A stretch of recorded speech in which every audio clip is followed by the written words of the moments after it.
मरने से पहले रावण हनुमान जी से मिलने क्यों गया? हनुमान जी और रावण का अंतिम संवाद। जय श्री राम दोस्तों। लंका की रात उस रात असामान्य रूप से शांत थी। युद्ध का कोलाहल थम चुका था, पर उस मौन में एक आत्मा चीख रही थी। वह आत्मा लंकेश्वर रावण की थी। आज वह रावण नहीं था जो कभी देवताओं को ललकारता था। आज उसके शरीर से अधिक घायल उसका मन था। रावण जानता था कि हनुमान बहुत ज्ञानी, बलवान और राम भक्त हैं। वह हनुमान जी की भक्ति और निष्ठा से प्रभावित था। युद्ध भूमि से लौटता हुआ रावण जब वह ऐसा नहीं था जैसा वह कभी हुआ करता था। उसके शरीर पर चोटें थी, पर उसके भी गहरी चोट उसके भीतर कहीं लगी थी। रावण अपने कक्ष में अकेला खड़ा था। चारों ओर मौन था, पर उस मौन में असंख्य प्रश्न गूंज रहे थे। रावण ने स्वयं से धीरे स्वर में कहा, आज पहली बार ऐसा लग रहा है जैसे मृत्यु मेरे बहुत निकट आ खड़ी हुई है। देवताओं से युद्ध किया, ऋषियों को पराजित किया, यम को, काल तक को चुनौती दी, पर आज उस मनुष्य के बाणों में कुछ और ही था। कुछ क्षणों बाद उसके सिर उठाया, उसकी आंखों में अहंकार अब भी था, पर उसके पीछे एक अनकहा भय भी छिपा था। रावण ने आदेश दिया, उस बानर को बुलाया जाए जो श्री राम का दूत है। शत्रु को इस प्रकार बुलाना यह रावण स्वभाव नहीं देता। कुछ समय बाद ना कोई आक्रोश था, ना कोई भय, केवल शांति के साथ हनुमान जी वहां उपस्थित थे, जैसे वह जानते हों कि यह मुलाकात नियति में लिखी जा चुकी है। रावण ने उन्हें देखा और पहली बार कुछ क्षण मौन रहा और फिर बोला, आज मैं तुम्हें दूत नहीं मानता बानर, आज मैं तुम्हें सामने सत्य बनकर खड़े हैं। हनुमान जी शांत स्वर में बोले, लंकेश्वर, सत्य कभी सामने खड़ा नहीं होता, वह तो भीतर से आवाज देता है। रावण हंस पड़ा, पर वह हंसी खोखली थी। मुझे उपदेश मत दो, मैं वेद जानता हूँ, शास्त्र जानता हूँ, धर्म और अधर्म की सीमाएं जानता हूँ।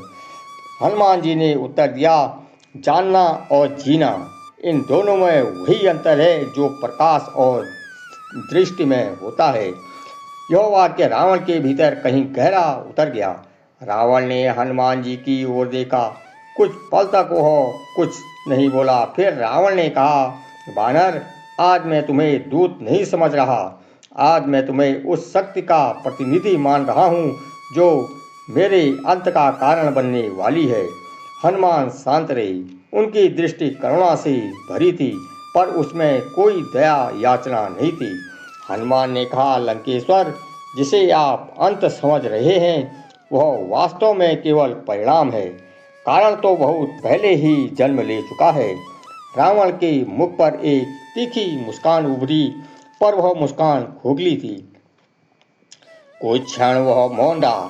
रावण ने कहा, तो सुनो हनुमान, आज मैं तुम्हें इसलिए बुलाया है क्योंकि पहली बार मुझे लगा कि मेरी शक्ति मेरे हाथ से फिसल रही है, और जब शक्ति चली जाती है तब ज्ञान की आवश्यकता पड़ती है।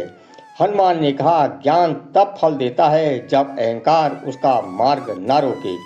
रावण की आंखें क्षण भर के लिए जल उठी। रावण ने कहा, अहंकार क्या है? मैं अकेला हूँ जो अहंकारी हूँ। क्या तुम्हारे राम अहंकार से मुक्त हैं? क्या वे स्वयं को धर्म का एकमात्र वाहक नहीं मानते? हनुमान जी ने गहरी सांस ली। हनुमान ने कहा, राम स्वयं को नहीं, धर्म को सर्वोपरि मानते हैं। वे यही अंतर है आप और उनमें। रावण ने सिर झुका लिया। यह दृश्य लंका ने पहले कभी नहीं देखा था। रावण ने कहा, मैं जानता हूँ मेरी मृत्यु निश्चित है, पर मुझे यह जानना भी है कि हनुमान, क्या मेरे अंत के बाद भी मेरा नाम केवल अधर्मी कहलाएगा? क्या मेरे ज्ञान, मेरा तप, मेरा त्याग सब व्यर्थ हो जाएगा? हनुमान की दृष्टि और भी गंभीर हो गई। हनुमान ने कहा, लंकेश्वर, आपका ज्ञान अमूल्य है, पर ज्ञान जब अधर्म का सेवक बन जाए तो वह स्वयं को भी नष्ट कर देता है। आपका नाम इसलिए नहीं डूबेगा कि आप शक्तिशाली थे, बल्कि इसलिए कि आपने शक्ति को धर्म से ऊपर रखा। रावण ने कहा, तो क्या मेरे लिए कोई मार्ग नहीं बचा? हनुमान ने बोला, क्या मृत्यु से पहले भी कोई प्रायश्चित संभव नहीं? हनुमान ने शांत स्वर में कहा, मार्ग हर समय होता है, पर मार्ग पर चलने का साहस हर किसी में नहीं होता। रावण ने हनुमान की ओर देखा। आज पहली बार वह दृष्टि शत्रु की नहीं थी, वह एक जिज्ञासु आत्मा की दृष्टि थी। रावण ने कहा, तब बताओ हनुमान। मौन गहरा हो गया, इतना गहरा कि जैसे समय भी रुक गया हो। तो यहीं से रावण और हनुमान के बीच वह संवाद आगे बढ़ने वाला था, जो केवल दो व्यक्तियों का नहीं बल्कि अहंकार और धर्म का अंतिम टकराव था। मौन अब बोझ बन चुका था। रावण ने धीरे धीरे आंखें बंद की।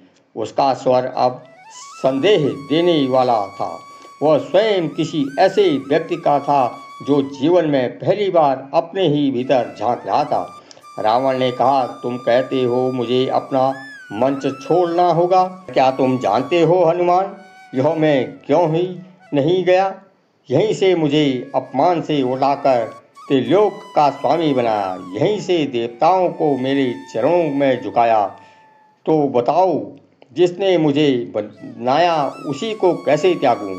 हनुमान ने रावण को ध्यान से देखा। उसकी दृष्टि में कोई तर्क नहीं था, केवल सत्य था। हनुमान ने कहा, जिसने आपको बनाया वही आपको बांध भी रहा है लंकेश्वर। जे दिन मैं साधना में था उसी दिन तक वह शक्ति थी, पर जिस दिन मैं लक्ष्य बन गया वह बंधन बन गया। रावण की अंगुलियां अनायास ही मुट्ठी में बदल गई। रावण ने कहा, तुम्हें क्या लगता है वानर, मैं यह सब नहीं समझता? मैं जानता हूँ कि मेरा पतन क्यों निश्चित है। मैं जानता हूँ कि सीता का हरण मेरे जीवन का सबसे बड़ी भूल थी, पर क्या तुम यह भी जानते हो कि उस क्षण मेरा विवेक क्यों मौन हो गया था? हनुमान कुछ नहीं बोले। वे जानते थे कि यह प्रश्न उत्तर नहीं स्वीकारना चाहता। रावण ने आगे कहा, क्योंकि मैंने पहली बार किसी शक्ति से भय महसूस किया था। वह शक्ति सीता नहीं थी, वह राम थे। पर जब कोई अहंकारी व्यक्ति किसी से भय खाता है तो वह उसे नष्ट नहीं, उसे अपने अधीन करना चाहता है। हनुमान ने कहा, और वही क्षण था जब आपने युद्ध नहीं अपने ही अंत को आमंत्रण दे दिया। रावण ने कहा, तुम्हारे राम वे मौन में भी युद्ध कर जाते हैं। उनकी शांति मेरे सारे शस्त्रों के अधिक भयंकर है, और यही कारण है कि हनुमान की मैं आज तुमसे मिलने आया हूँ। हनुमान ने पहली बार स्पष्ट प्रश्न किया। हनुमान ने कहा, आप जानना चाहते हैं लंकेश्वर? रावण कुछ क्षण चुप रहा, फिर उसने कहा जो उसने कभी किसी से नहीं कहा था। रावण ने कहा, मैं जानता हूँ।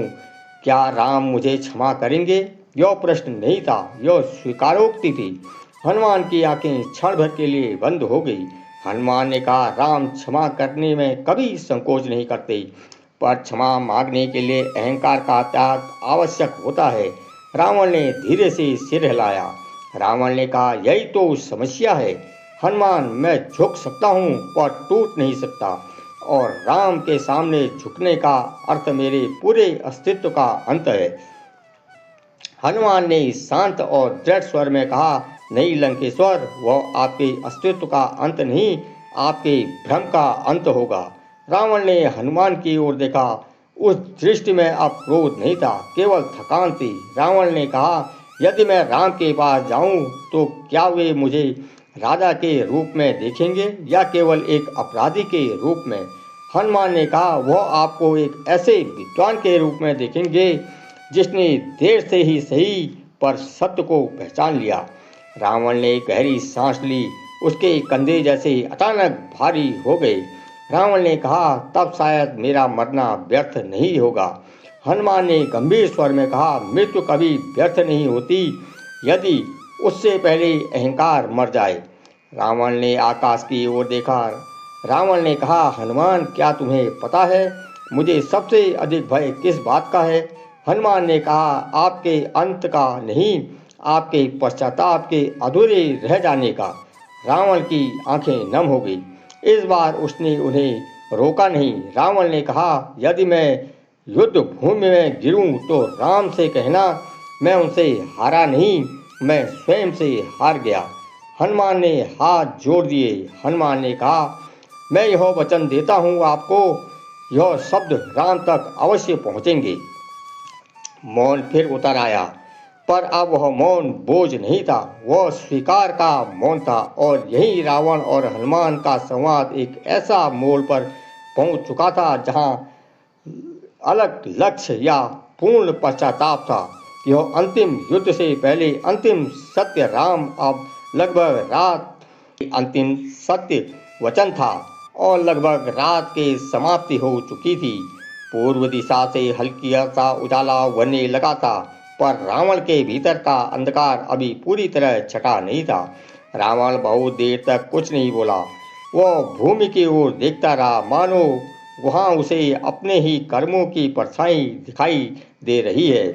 फिर उसने धीमे स्वर में कहा, हनुमान, यदि कोई व्यक्ति जीवन भर गलत दिशा में चलता रहे और अंत में सही मार्ग पहचान ले तो क्या उसे मोक्ष का अधिकार मिलता है या फिर उसे अपने ही पाप का मूल्य भुगतना चुकाना पड़ता है। हनुमान ने रावण की ओर देखा। उनकी आंखों में अब करुणा थी, पर उससे भी सत्य की कठोरता छिपी थी। हनुमान ने कहा, मोक्ष किसी का अधिकारी नहीं होता लंकेश्वर, वह तो एक अवस्था है जो तब आती है जब मन अपने भार से मुक्त हो जाए। यदि पहचान सच्ची हो तो अंतिम लक्ष्य भी पर्याप्त हो जाता है। रावण ने वह प्रश्न किया जो उसने कभी नहीं किया था। पूछा, क्या राम मुझे क्षमा करेंगे? हनुमान जी ने आंखें बंद कर ली और बोले, श्री राम क्षमा करने में कभी विलंब नहीं करते। क्षमा पाने के लिए अहंकार का त्याग आवश्यक है। रावण बोला, मैं झुक सकता हूँ, टूट नहीं सकता।